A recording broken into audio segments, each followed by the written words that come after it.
आज मैं आपको वीडियो गेम के दुष्परिणामों को और विस्तार से बता सकता हूँ। ये दुष्परिणाम अक्सर तब सामने आते हैं जब गेमिंग को अत्यधिक या अनियंत्रित तरीके से खेला जाता है, जिससे ये लत का रूप ले लेता है। 1. शारीरिक स्वास्थ्य पर दुष्परिणाम। Physical health. आंखों पर तनाव, आई स्ट्रेन। लंबे समय तक स्क्रीन पर देखने से आंखें थक जाती हैं, आंखों में सूखापन आ जाता है और नज़र कमजोर हो सकती है। नींद की कमी, स्लीप डेप्रिवेशन। देर रात तक गेम खेलने से सोने का चक्र, सर्केडियन रिदम, बिगड़ जाता है, जिससे अनिद्रा, इंसोम्निया, थकान और अगले दिन की गतिविधियों में कमी आती है। दर्द और चोटें, पेन एंड इंजरीज। घंटों तक एक ही मुद्रा में बैठे रहने या माउस कंट्रोलर का लगातार इस्तेमाल करने से पीठ, गर्दन और कंधों में दर्द हो सकता है। कलाई और हाथों में रिपीटेटिव स्ट्रेस इंजरी, आरएसआई, जैसे कि कार्पल टनल सिंड्रोम या गेम थंब की समस्या हो सकती है। मोटापा और शारीरिक निष्क्रियता, ओबेसिटी एंड इनएक्टिविटी। गेमिंग में अधिक समय बिताने से शारीरिक गतिविधि कम हो जाती है, जिससे वजन बढ़ने और मोटापे का खतरा बढ़ जाता है। 2. मानसिक और भावनात्मक स्वास्थ्य पर दुष्परिणाम। Mental and emotional health. Gaming की लत, गेमिंग एडिक्शन। विश्व स्वास्थ्य संगठन WHO इसे गेमिंग डिसऑर्डर के रूप में वर्गीकृत करता है। इसमें व्यक्ति गेमिंग को बाकी सभी कामों, रिश्तों और जिम्मेदारियों से ज्यादा प्राथमिकता देता है। चिंता और अवसाद, एंग्जाइटी एंड डिप्रेशन। लत लग जाने पर गेम न खेल पाने पर चिंता और बेचैनी महसूस होती है। वास्तविक दुनिया से कटने और जिम्मेदारियां पूरी न करने पर अवसाद, डिप्रेशन हो सकता है। सामाजिक अलगाव, सोशल आइसोलेशन। ऑनलाइन गेमिंग में व्यस्त रहने से व्यक्ति परिवार और दोस्तों से दूर होता जाता है। इससे उसकी सामाजिक कुशलता, सोशल स्किल्स, कम हो सकती है और वह अकेलेपन का शिकार हो सकता है। आक्रामकता और हिंसक व्यवहार, अग्रेशन एंड वायलेंट बिहेवियर। हिंसक video game, violence in video games. खेलने वाले बच्चों और युवाओं में वास्तविक जीवन में आक्रामक व्यवहार और गुस्सा बढ़ सकता है, हालांकि इस संबंध पर शोध में भिन्नता है। 3. शैक्षिकी और व्यावसायिक जीवन पर दुष्परिणाम। Academic and professional life. शैक्षिकी प्रदर्शन में गिरावट, पुअर एकेडमिक परफॉर्मेंस। गेमिंग पर अधिक समय खर्च करने से पढ़ाई के लिए समय नहीं मिल पाता। इससे स्कूल या कॉलेज में प्रदर्शन खराब होता है। एकाग्रता की कमी, लैक ऑफ कॉन्सेंट्रेशन। गेमिंग की तेज रफ्तार वाली दुनिया से बाहर निकलने पर वास्तविक जीवन के धीमे कामों, जैसे पढ़ाई या ऑफिस के काम में ध्यान लगाने में मुश्किल आ सकती है। प्रेरणा में कमी, रिड्यूस्ड मोटिवेशन। गेम में मिलने वाले तुरंत पुरस्कार, रिवॉर्ड्स और संतुष्टि की आदत पड़ जाने से वास्तविक जीवन के लक्ष्यों, जिनमें समय लगता है, को पाने की प्रेरणा कम हो जाती है। यह जरूरी है कि गेमिंग को संतुलित तरीके से किया जाए। यदि गेमिंग आपके जीवन के अन्य महत्वपूर्ण पहलुओं, स्वास्थ्य, रिश्ते, काम को नकारात्मक रूप से प्रभावित करने लगे, तो यह एक समस्या बन सकती है। वीडियो गेम के अत्यधिक इस्तेमाल से मानसिक स्वास्थ्य, मेंटल हेल्थ पर कई नकारात्मक प्रभाव पड़ सकते हैं। इनमें से कुछ प्रमुख दुष्परिणामों का विवरण यहाँ दिया गया है। मानसिक स्वास्थ्य पर प्रमुख दुष्परिणाम।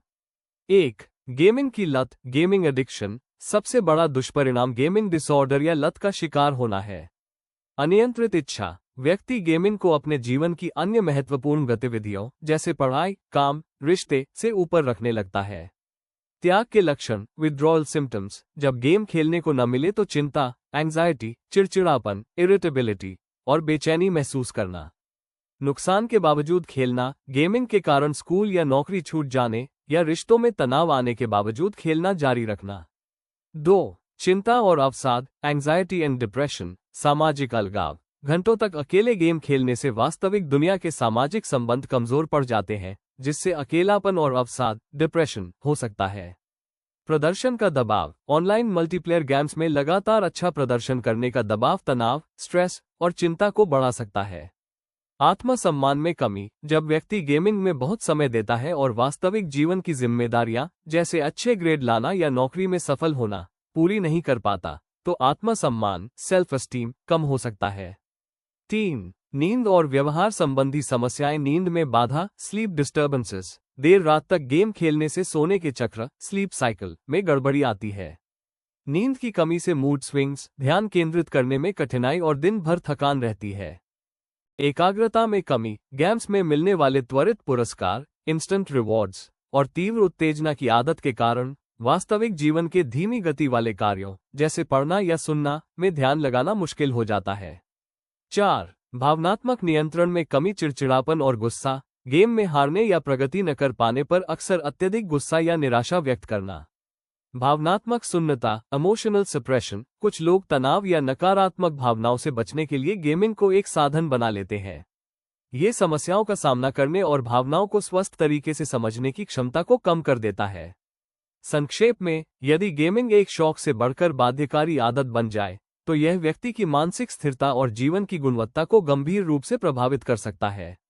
मानसिक स्वास्थ्य के दुष्परिणामों के अलावा, मैं आपको सामाजिक जीवन और अकादमिक करियर पर पड़ने वाले कुछ और महत्वपूर्ण नकारात्मक प्रभावों के बारे में बताना चाहूंगा, क्योंकि ये भी किसी व्यक्ति के जीवन को बहुत प्रभावित करते हैं। सामाजिक और संबंध, रिलेशनशिप्स एंड सोशल लाइफ पर प्रभाव। पारिवारिक और व्यक्तिगत संबंधों में तनाव। अत्यधिक गेमिंग के कारण व्यक्ति परिवार के साथ समय बिताना और सामाजिक आयोजनों में भाग लेना कम कर देता है। इससे मनमुटाव और अकेलापन बढ़ सकता है, क्योंकि परिवार और दोस्त महसूस करते हैं कि गेम उनके लिए आपसे ज्यादा महत्वपूर्ण है। सामाजिक कौशल में कमी, पुअर सोशल स्किल्स। गेमिंग की दुनिया के इंटरेक्शन, बातचीत वास्तविक दुनिया से अलग होते हैं। लगातार वर्चुअल दुनिया में रहने से व्यक्ति वास्तविक जीवन की बारीकियों को समझने और गैर मौखिक संकेतों, नॉन वर्बल क्यूज को पढ़ने में कमजोर हो सकता है। अन्य रुचियों से दूरी। जब गेमिंग ही एकमात्र शौक बन जाता है, तो व्यक्ति आउटडोर गेम्स, किताबें पढ़ना, कला या अन्य रचनात्मक गतिविधियों से दूर हो जाता है, जिससे जीवन का दायरा सिमट जाता है। अकादमिक और करियर, एकेडमिक एंड करियर पर प्रभाव। काम टालने की प्रवृत्ति, प्रोक्रेस्टिनेशन। गेमिंग अक्सर जरूरी कामों को टालने का आसान तरीका बन जाता है। इससे पढ़ाई या ऑफिस के काम समय पर पूरे नहीं हो पाते। वित्तीय समस्याएं, फाइनेंशियल इश्यूज। कई गेम्स में इन गेम परचेसेस, लूट बॉक्स या सब्सक्रिप्शन के रूप में पैसे खर्च करने पड़ते हैं। लत की स्थिति में व्यक्ति इन पर अत्यधिक पैसा खर्च कर सकता है, जिससे वित्तीय मुश्किलें खड़ी हो सकती हैं। करियर की संभावनाओं पर असर। पढ़ाई और पेशेवर जिम्मेदारियों को नजरअंदाज करने से करियर में पिछड़ने या नौकरी छूटने का जोखिम बढ़ जाता है। याद रखें, वीडियो गेम खुद में बुरे नहीं है। ये दुष्परिणाम तभी सामने आते हैं जब गेमिंग एक सीमित मनोरंजन न रहकर आपके जीवन का केंद्र बन जाए। संतुलन बनाए रखना ही सबसे जरूरी है। मोबाइल और गेमिंग की लत, एडिक्शन से बाहर निकलना एक चुनौती भरा, लेकिन पूरी तरह से संभव सफर है। इसके लिए इच्छाशक्ति, योजना और धैर्य की जरूरत होती है। यहाँ कुछ प्रभावी तरीके दिए गए हैं जिनसे आप मोबाइल और गेमिंग की लत से बाहर निकल सकते हैं। व्यवहार और आदत में बदलाव, बिहेवियरल चेंजेस। 1. समय सीमा निर्धारित करें, सेट टाइम लिमिट्स। सख्ती से पालन। अपने लिए एक निश्चित स्क्रीन टाइम तय करें। उदाहरण के लिए, दिन में केवल 1 घंटा, और उसका सख्ती से पालन करें। अलार्म का उपयोग। गेम शुरू करने से पहले टाइमर लगा दें। समय पूरा होते ही गेम तुरंत बंद कर दें। यह न सोचें कि बस 2 मिनट और।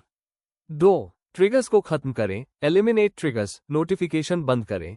सभी गेम्स और गैर जरूरी ऐप्स के नोटिफिकेशंस को बंद कर दें, ताकि बार बार फोन देखने की इच्छा न हो। होम स्क्रीन से हटाएं। गेम्स और सोशल मीडिया ऐप्स को होम स्क्रीन से हटाकर किसी अंदरूनी फोल्डर में रखें। इससे उन्हें खोलने से पहले आपको एक अतिरिक्त कदम उठाना पड़ेगा। फोन को दूर रखें। सोते समय फोन को बिस्तर से दूर किसी दूसरे कमरे में चार्जिंग पर लगाएं। समय देखने के लिए एक साधारण घड़ी का इस्तेमाल करें। 3. आदतों को बदलें, रिप्लेस ओल्ड हैबिट्स। खाली समय को भरें। जब भी आपको गेम खेलने की तीव्र इच्छा हो, तो उस समय को तुरंत किसी दूसरी गतिविधि से बदलें। इसे रिप्लेसमेंट एक्टिविटी कहते हैं। नई रुचियां विकसित करें। ऐसी गतिविधियों में शामिल हों जो आपको खुशी देती हैं और शारीरिक रूप से सक्रिय रखती हैं, जैसे किताबें पढ़ना, फिजिकल बुक्स, योग, ध्यान या व्यायाम करना, दोस्तों या परिवार के साथ बाहर घूमना, कोई नया कौशल सीखना, जैसे गिटार बजाना या खाना बनाना। 2. मानसिक दृष्टिकोण और सपोर्ट, माइंडसेट एंड सपोर्ट। 1. लत स्वीकार करें, एक्सेप्ट द एडिक्शन। पहला कदम यह मानना है कि आपको लत है और आप इसे बदलना चाहते हैं।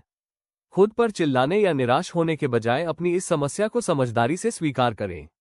2. खुद को व्यस्त रखें, कीप योरसेल्फ एंगेज्ड। अक्सर हम तनाव या बोरियत से बचने के लिए गेम खेलते हैं। अपने शेड्यूल को उत्पादक और रुचिकर कामों से भरें ताकि खालीपन महसूस न हो। 3. सामाजिक सपोर्ट लें, सीक सोशल सपोर्ट। अपने किसी भरोसेमंद दोस्त या परिवार के सदस्य को अपनी योजना के बारे में बताएं। उन्हें कहें कि वे आपको ट्रैक करने और प्रेरित करने में मदद करें। अपने सामाजिक दायरे को बढ़ाएं और वास्तविक दुनिया के इंटरैक्शन को प्राथमिकता दें। 4. पेशेवर मदद, प्रोफेशनल हेल्प। यदि लत बहुत गंभीर है और आप खुद पर नियंत्रण नहीं कर पा रहे हैं, तो किसी काउंसलर, थेरेपिस्ट या मानसिक स्वास्थ्य विशेषज्ञ, साइकोलॉजिस्ट से सलाह लेना सबसे अच्छा है। वे आपको लत से उबरने के लिए सही तकनीकें, जैसे CBT, बता सकते हैं। इस सफर में धैर्य रखना और छोटे छोटे सफलताओं का जश्न मनाना बहुत जरूरी है। हर दिन थोड़ा सुधार भी आपको बड़ी जीत की ओर ले जाएगा। अगर आपको वीडियो पसंद आती है तो वीडियो को लाइक कर दे और हमें सब्सक्राइब कर ले। धन्यवाद।